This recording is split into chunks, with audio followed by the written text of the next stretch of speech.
Welcome to the Carpenter's Brew, a series of weekly reflections designed to offer peace during these anxious times. My name is Christopher Johnson. Welcome back on this rainy second Sunday of Easter for those of us on the Western calendar. Wanted to take some time this week and really explore some of the meanings behind the Easter text and really tackle some understandings that we do not always get within our spiritual communal lives. One of the things in all of the churches that I've worked in that I've noticed is there seems to be a real confusion about what the job of the laity is. Is it our job to go on Sundays and sit and listen to the priest and take communion and then leave? Surely it's the clergy's job to go take care of the sick. Do we as churches that have sacramental clergy not believe in the priesthood of all believers?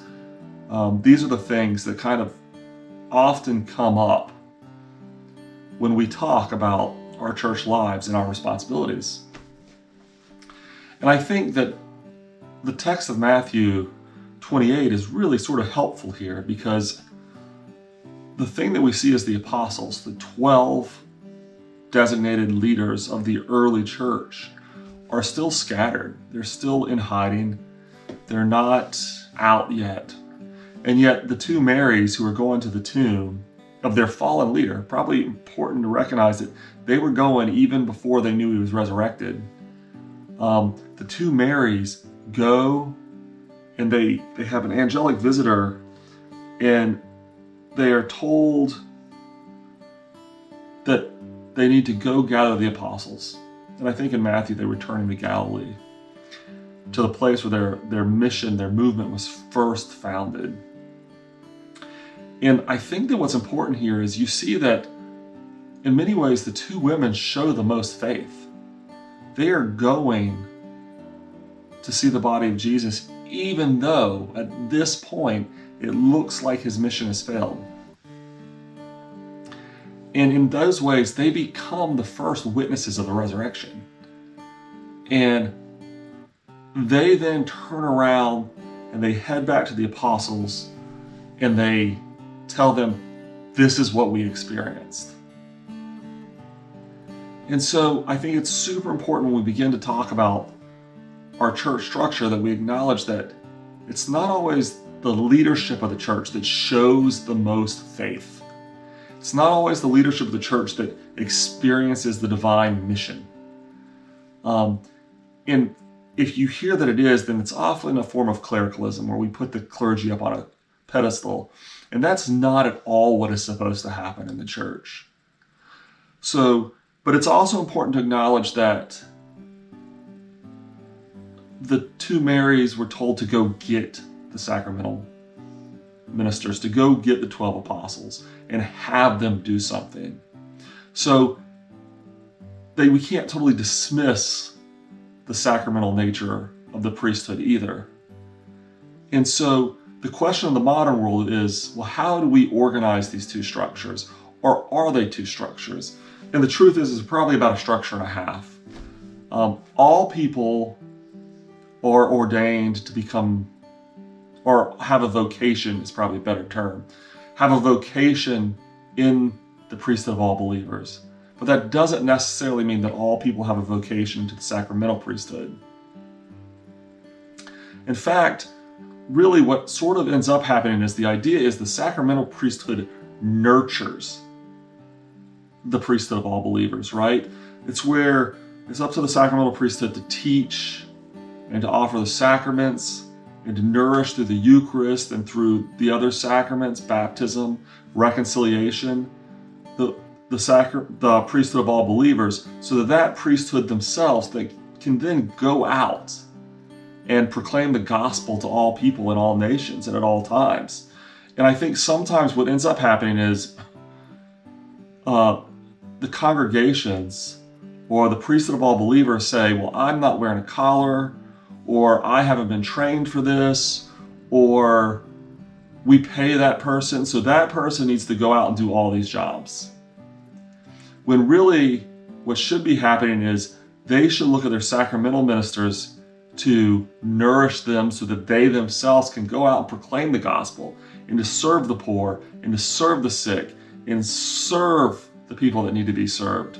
That doesn't mean the sacramental priesthood should not participate in this themselves, but their primary mission is to nurture the congregation, the believers, so those believers that can then go out and do those functions.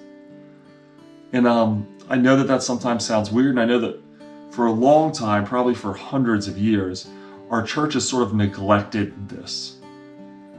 We saw pockets of it, but we also saw pockets of this clericalism where everything was assumed to be the nature of the priest. And that doesn't lead to a healthy church. In fact, it probably leads to a church that's on the verge of collapse, if I'm really honest with you.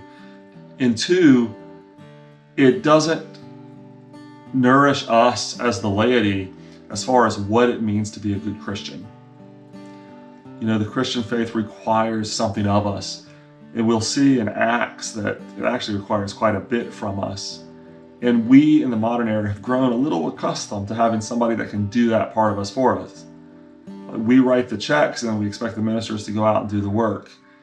And that doesn't show a mature faith on our part. As a matter of fact, sometimes the best situations are when the sacramental priesthood nurtures and teaches, preaches and teaches, we'll say, the congregation, so the congregation gets so welled up with the Spirit that they then bust out of the doors and go out into the world and proclaim the mission, the works, and the gospel of our Lord Jesus Christ, right? These are the things that we have to start kind of understanding if we're going to break down sort of the decayed outer shell of our contemporary churches and do something with them. Now, that's not to say the sacraments themselves aren't super important. I personally believe in the real body, blood, soul, and divinity of Jesus in the Eucharist. So to me, the moment of taking communion is important for me to be charged with the Spirit in order to go out and do these things. I think that baptism is super important. I think that it does something. It really changes something in a person. You know, reconciliation, I think you should do it. Maybe it's not for everybody, but to hear the priest say you are forgiven, you know, I think that that's a powerful tool so that I feel like the things that have been put on my plate are things that I can handle. Marriage, the idea that marriage is a sacrament, that it's something that is greater than just the two people who are entering into it. These are things that, as lay people, we need sacramental ministers to do, but we need them to do it so that then we are charged forth. So look at it like we're all batteries, and we go to the church, and we are charged by a big battery, God, who then charges the sacramental minister, who then charges us, and then we go forth and we find more people to worship the divine, and then it just creates another circle that kind of goes around and around. And I think if we look at things this way, we see that we're all interdependent and that each part of us is important, because without the priesthood of believers, there's nobody in the church for the sacramental ministers to do anything with. And without the sacramental ministers, there's no sacraments to go out and share with the world. And these things come together in a beautiful ball so that we as a living church can go forward and proclaim the mission of our Lord Jesus Christ. Well, that's all we have for today. We'll continue the series of what the church kind of is over the rest of Easter. I hope that you all have a blessed week. And remember, praise be to our Lord, and Forza Milan.